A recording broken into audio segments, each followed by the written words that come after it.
anything IV. Big gluta. Hindi ako gumagawa ng IV gluta. Not really totally against it, but like as a personal choice lang, I don't like anything IV.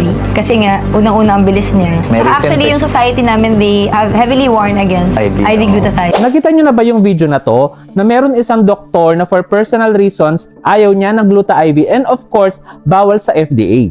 Ayaw ba talaga ng mga derma sa IV Gluta o may ayaw lang talaga?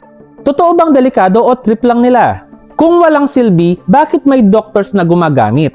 May mga dermatologists na kontra sa IV Glutathione. Sabi nila delikado, walang sapat na studies at hindi FDA approved bilang pampaputi. Pero teka, bakit may ibang doctors na pabor dito? Actually, glutathione is more than just a whitening agent.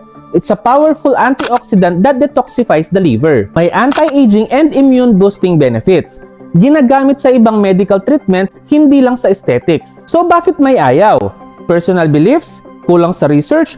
O ayaw lang nilang lumaganap? At the end of the day, rinerespect talaga natin ang mga doctors. Pero nasa iyong choice kung gusto mong subukan o hindi ang gluta. Ikaw, ano sa tingin mo? Effective ba ang gluta o hype lang? Comment below.